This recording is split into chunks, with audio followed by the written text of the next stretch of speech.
Now we are looking on to 3 points arbitrage opportunities, or we call it as triangular arbitrage. Actually in real life the sums would be given like this, आप बाजार में जाओगे, आप bank के पास जाओगे, आप rate पूछोगे तो बिड और आस्क दोनों रेट दिए जाते हैं। तो आपको बिड और आस्क दोनों रेट दे के रखे हुए हैं इन्होंने, ठीक है। नो द पॉइंट इज, सबसे पहले हम लोग ने जैसे डिसीजन लिया है, सबसे पहले हम लोग क्या करेंगे, जो सी का रेट है वो म्यांमार पर पाउंड का रेट है, जो भी करेंसी दी है, हम सिंथेटिक रेट निकालेंगे ए और बी को मिला के, ठीक है। So what we have to do is we have to use dollars as a vehicle currency to calculate the rate of Myanmar currency और पाउंड। राइट, अब आपको मालूम है अगर हम बिड रेट निकालने की बात करेंगे तो everywhere has to be bid, then ये भी बिड होगा, ये भी बिड होगा। चलिए देखें, यहां पे अगर आप देखते हो तो म्यांमार करेंसी विथ डॉलर का बिड चाहिए, लेकिन यहाँ डॉलर अपॉन म्यांमार दिया है तो ये हो जाएगा डॉलर अपॉन MYR, लेकिन जब ये उल्टा हो जाएगा तो ये हो जाएगा आस्क मल्टीप्लाई बाय डॉलर पर पाउंड, ये देके रखा है बिड रेट 1.6, तो यहां से हम लोग डॉलर पर Myanmar ask is 0.202, so 1.60 upon 0.202 कितना आ रहा है देखें,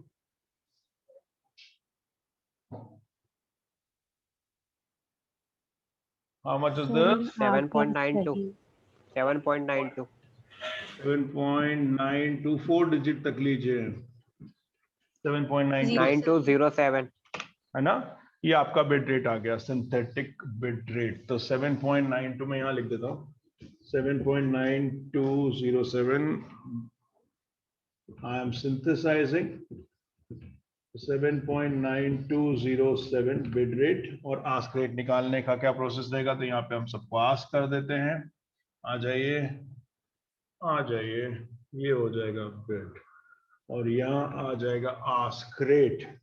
तो डॉलर पर पाउंड का आस्क रेट इज 1.61 और ये जो है बिड है डिवाइड करना पड़ेगा इसको 0.2 से, तो 1.61 divided by 0.2, what is this now, 8.05 8.0500।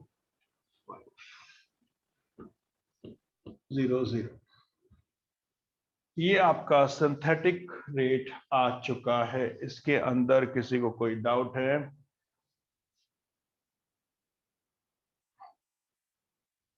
Screen थोड़ा सा हो जाए, ठीक है, हम यहां तक आ गए हैं, मैं इसको मिटा देता हूं और सीधे सीधे हम लोग यहाँ पे देख पा रहे हैं कि 7.9207। जी साहब पूछिए। सर अगर बी और सी में ही सिंथेटिक रेट निकाल लेते हैं तो अपन को ये आस्क बिड में और बेस्ट जैसे भी आप करना चाहें, जैसा भी आपको करना है आप कर सकते हो, but the only thing is you try to follow a convention, मतलब जो भी पैटर्न आप फॉलो करना चाहोगे, क्योंकि बाद में क्या होगा जब अलग अलग पैटर्न के सवाल आपको मिलेंगे तब आप फिर ए बी, बी सी, सी ए तीनों कॉम्बिनेशन करोगे। तो हम लोग ने एक कन्वेंशन फॉलो कर लिया कि ए और बी को यूज करो, सी के साथ कंपेयर करो और फिर करते जाओ, इसलिए मैंने ऐसे किया। You can try an number of methods because if there is an arbitrage opportunity there has to be arbitrage opportunity, अगर मिलती है तो आप कैसे भी शुरू करोगे आपका परसेंटेज गेन सेम ही आएगा, right. So whatever convention you want to follow आप वो कर सकते हो, किसको व्हीकल करेंसी बनानी ये भी आपके हाथ में है, ठीक है। तो हम लोग एक पैटर्न फॉलो कर रहे हैं अभी फिलहाल, बाकी आप लोगों के पास सवाल इतने सारे हम लोग ने किए हुए हैं, तो आप ए और बी को यूज करके सी के साथ कंपेयर करना चाहते हैं आप वैसा करिए, आप बी और सी को यूज करके ए के साथ कंपेयर करना चाहते हैं आप वैसे भी कर सकते हो, आप ए और सी को यूज करके बी के साथ कंपेयर करना चाहते हो आप वैसे भी कर सकते हो। So I am just following a pattern. अगर एग्जाम के अंदर ये सवाल ऊपर नीचे दे दिया होता तो नेचुरली जैसा मैंने आपको बताया वैसे ही करते। तो हम लोग क्या कर रहे हैं, हम ए और बी को यूज करके सी के साथ कंपेयर करने की कोशिश कर रहे हैं, ठीक है। So once we compare A and B to calculate the value, that is a synthetic rate, तो वहां पे synthetic rate हमको दिखाई दे रहा है 7.9207, 8.0500 और उसके बाद यहाँ पे चालू होता है 8.1 और 8.2। इसका मतलब सीधे सीधे यहाँ पे इसका जो आस्क रेट है इसके बिड रेट से कम होने की वजह से हम सीधे सीधे कह सकते हैं कि yes, arbitrage opportunity is available. हमेशा याद रखना होगा कहीं का भी बिड रेट आज से कम ही होना चाहिए, लेकिन सी के अंदर हम लोग सिंथेटिक रेट को जब ओरिजिनल रेट के साथ कंपेयर करते तो सी का जो बिड है वो सिंथेटिक के आस्क से ज्यादा है। तो यहां से ये स्टेप निकालने का ये फायदा हुआ कि हम लोग ये जान ले कि आर्बिट्रेज होगा कि आर्बिट्रेज नहीं होगा। तो सबसे पहले मैंने सिंथेटिक रेट निकाला, उसको सी के रेट के साथ, बैंक सी के रेट के साथ कंपेयर किया और सीधे सीधे देख पा रहा हूं मैं कि आर्बिट्रेज अपॉर्चुनिटीज अवेलेबल है क्योंकि इसका बिड इसके आस्क से ज्यादा है। There is a gap. Alright, now what to do? Again I have told you, let us always start with C. तो अब मेरे पास दो चॉइस है, मैं म्यांमार करेंसी को पाउंड्स में कन्वर्ट करूं या पाउंड को म्यांमार करेंसी में कन्वर्ट करूं। यही कंफ्यूजन रहता था ना आप लोगों को। तो अगर आप ध्यान से देखते हो यहां पे, तो एक पाउंड पे अगर मैं म्यांमार करेंसी खरीदने जाऊंगा पाउंड दे के, let us light it here. If I go to bank C and I try to convert pound into Myanmar currency, I see that 1 pound is giving me around 8.10 MYR. और यहां पे अगर मैं देखता हूं तो एक पाउंड में 7.92 मुझे MYR मिल रहा है। ये पहली चीज कि क्या मैं पाउंड को म्यांमार में कन्वर्ट या पाउंड को MYR में कन्वर्ट करूं, ये पहली चीज। दूसरा, आपके मन में कंफ्यूजन होगा कि MYR से हम लोग शुरू करें और पाउंड में कन्वर्ट करके देखें। तो यहां पे आप देख पा रहे हैं कि 8.20 MYR आपको मिल रहा है एक पाउंड खरीदने के लिए इस सी के रेट पे। आपसे बैंक ज्यादा मांगेगा ना, तो बैंक आपसे मांगेगा 8.2 MYR टू गेट 1 पाउंड। और यहां पे आप देखते हो तो 8.05 MYR आपको एक पाउंड दिला रहा है सिंथेटिक रेट में। लेकिन चूंकि हमको बैंक सी से ही शुरू करना है, फर्स्ट स्टेप, हम बैंक सी में जाके ही पहला ट्रेड हम लोग हमारा करेंगे, ऐसा हम लोग मान के चल रहे हैं, ऐसा कन्वेंशन हम लोग लेके चल रहे हैं। तो हम लोग ये देख पा रहे हैं कि MYR टू पाउंड कन्वर्ट करना हमारे लिए बेवकूफी होगी। हमको एडवांटेज हमेशा यहां दिखाई दे रहा है कि पाउंड को ही MYR में हम लोग कन्वर्ट करें। I hope this point is clear to everyone. I need to start up my first step with bank C. This is what I have made my mind. हमेशा हम लोग ऐसा ही करेंगे। अब हमारे पास चॉइस होती है कि हम MYR से शुरू करके पाउंड में कन्वर्ट करें कि हम पाउंड से शुरू करके MYR में कन्वर्ट करें। मैंने दोनों अपॉर्चुनिटी सिंथेटिक के साथ कंपेयर करनी है और ये डिसाइड करना है किसमें ज्यादा फायदा मुझे दिखाई दे रहा है। तो पहली चीज मैंने ये करी कि अगर मैं बैंक सी में शुरू करता हूं और एक पाउंड लेके अगर मैं जाता हूं उधार लेके और MYR में कन्वर्ट करता हूं तो मुझे 8.1 MYR मिल रहे हैं, सिंथेटिक में 7.92 मिल रहे हैं। तो ये मुझे ज्यादा फायदे का सौदा दिखाई दे रहा है। और अगर मैं उल्टा भी करके देखता, अगर मैं MYR से शुरू करता बैंक सी में जाके, तो मुझे 8.20 MYR देने पड़ रहे हैं एक पाउंड लेने के लिए। और अगर सिंथेटिक रेट में देखें तो 8.05 MYR देने पड़ेंगे एक पाउंड लेने के लिए। तो बैंक सी से ही शुरू करना है, तो ये वाला मेरे लिए डिसीजन गलत हो जाएगा जहां पे मैं MYR पाउंड में कन्वर्ट कर रहा हूं। मेरे लिए यही डिसीजन सही होगा कि मैं पाउंड से शुरू करूं और MYR में कन्वर्ट करूं। I hope this is clear to all. तो मेरा डिसीजन मैंने फाइनल कर लिया है, मैं पाउंड को MYR में कन्वर्ट करूंगा, पहली चीज। और मेरा ये भी डिसीजन हमने मान के चला है कि हम लोग हमेशा बैंक सी से, जो तीसरा बैंक यहां पे दिया है, उसी से शुरू करेंगे। तो assume that I have 1 million pounds with me, or I have borrowed 1 million pound for some seconds, some minutes. तो 1 million मतलब 100,000 पाउंड मैंने बोरो किए और बैंक सी में जाके मैं MYR में कन्वर्ट करने जाऊंगा। तो बैंक सी मुझे एक पाउंड में कितने MYR देगा वो आप यहां से देख के बता सकते हैं। आप सब कौन हो? आप सब बैंक हो। मैं आपके पास आया कि साहब पाउंड लो और MYR मुझे दे दो।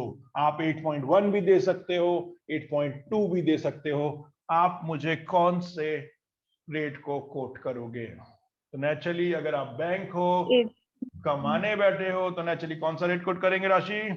सर 8.1 आप मुझे कम रेट पे कोट करेंगे, ठीक है। तब आपके सामने यहां से वैल्यू निकाल लीजिए, कितना आ रहा है 8.1 से इसको मल्टीप्लाई कर लीजिए। So you have how much? 8100। ठीक लिखा मैंने? एक आध जीरो और बढ़ाना है क्या? एक आध जीरो कम करना है। 8100,000। Is it correct? Yes, sir. All right. अब मैं म्यांमार करेंसी लेके या MYR लेके डॉलर लेने जाऊंगा, और MYR से डॉलर मुझे मिल रहा है बैंक बी में। अब बैंक बी में को कौन सा रेट कोट करेगा, इसको हम लोग कॉमन सेंस के साथ यूज करके देखते हैं। तो मेरे पास आज MYR है और बैंक मुझे डॉलर देगा, कम देगा कि ज्यादा देगा? You have two choice. You are a bank, you are here to earn money. आपके पास मैं MYR लेके आ रहा हूं कि साहब मुझे डॉलर दे दो। तो एक MYR में $0.2 भी आ रहे हैं, $0.202 भी आ रहे हैं। तो आप कौन सा रेट कोट करोगे? सर 0.202। गलत जवाब। 0.2 कम वाला। देंगे ना। आप मुझे कम डॉलर दोगे। See what type of rate this is, a direct quote in America, right? So I will be getting 1 MYR के अंदर $0.2। ये देखिए ना, डॉलर पर MYR दिया है, तो मुझे कम डॉलर मिलेंगे। तो मुझे कम डॉलर मिलेंगे मतलब मुझे कितने डॉलर मिलेंगे? $0.2 मिलेंगे।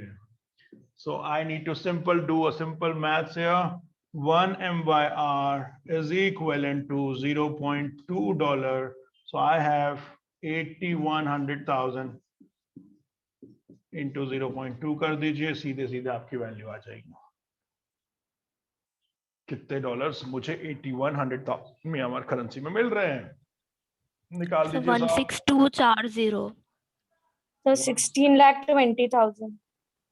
$16,20,000।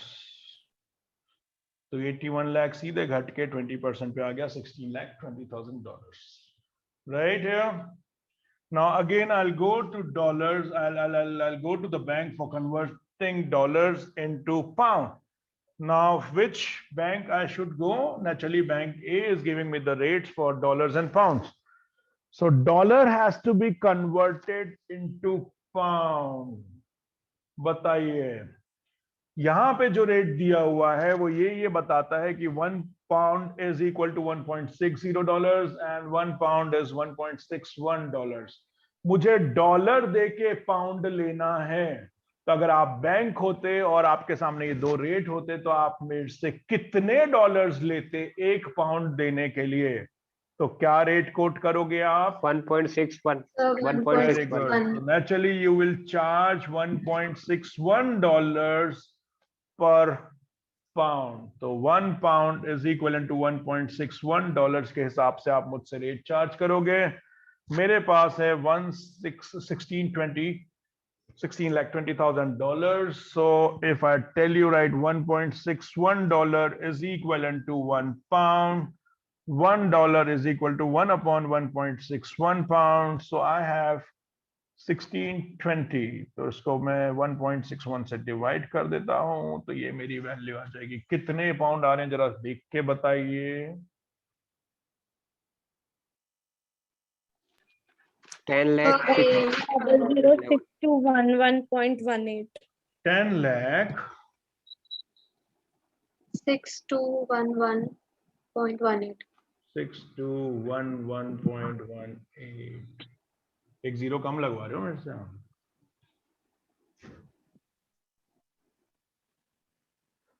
सही किया?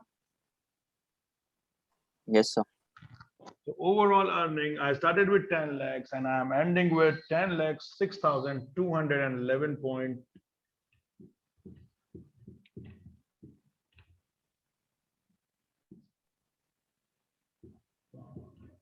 पर 10 लाख पाउंड का गेन।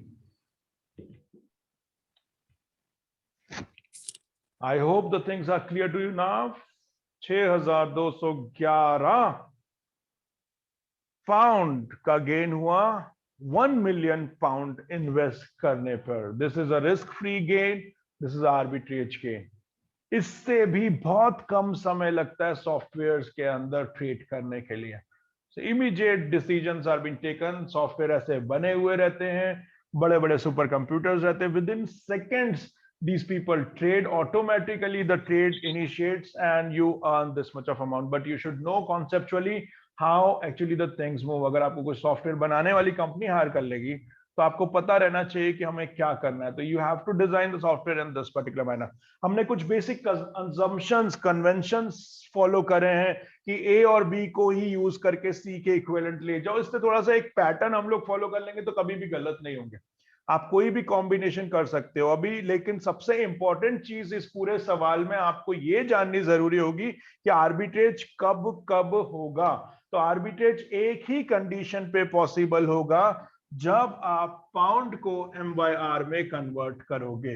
अब आप कोई भी करेंसी से शुरू करो, it hardly matters, but what matters is are we converting pound to MYR, क्योंकि सिंथेटिक रेट के अंदर पाउंड्स और MYR के अंदर जो रिलेशनशिप मुझे दिख रहा है, 1 पाउंड में यहाँ 8.1 MYR मिल रहे हैं और यहाँ पे 7.92 मिल रहे हैं। तो जहां मुझे ज्यादा मिल रहे हैं मुझे वो चीज करनी पड़ेगी। Buy it low and sell it high वाला काम है, राइट? सो अल्टीमेटली ये डिसीजन मेरे लिए इंपॉर्टेंट होगा। अब मैं अगर डॉलर से चालू करता हूं तो डॉलर्स को अगर मैं पाउंड में कन्वर्ट करूंगा और पाउंड को MYR में कन्वर्ट करके वापस से डॉलर में जाऊंगा तो क्या आप कमा पाओगे? ये आपके लिए एक सवाल है। आप MYR से चालू करोगे तो MYR से चालू करने के बाद आपको क्या करना होगा? आपको डॉलर्स में कन्वर्ट करना होगा, डॉलर को पाउंड में कन्वर्ट करना होगा और पाउंड को वापस से MYR में कन्वर्ट करना होगा। ये तीनों तरीके से आप क्या कमा पाओगे, ये आप जरा मुझे करके बताइए। लेकिन सबसे इंपॉर्टेंट चीज मैंने जो कॉमन करके रखी हुई है इन सब में, ये वाला स्टेप, ये वाला स्टेप और ये वाला step. Pound has to be converted. पूरे खेल के अंदर हमें डिसीजन ये लेना है कि पाउंड MYR में कन्वर्ट हो रहा है कि नहीं हो रहा है। जहां पाउंड MYR में कन्वर्ट होगा आपका आंसर बिल्कुल सही आएगा, आप आर्बिट्रेज गेन कर पाओगे। लेकिन अगर ये वाला स्टेप नहीं आया तो आप आर्बिट्रेज नहीं कर पाओगे। और ये स्टेप क्यों आएगा? आपने सिंथेटिक रेट को इसके साथ कंपेयर करके ही डिसीजन लिया है, ठीक है? So I hope you can easily do such type of numericals now.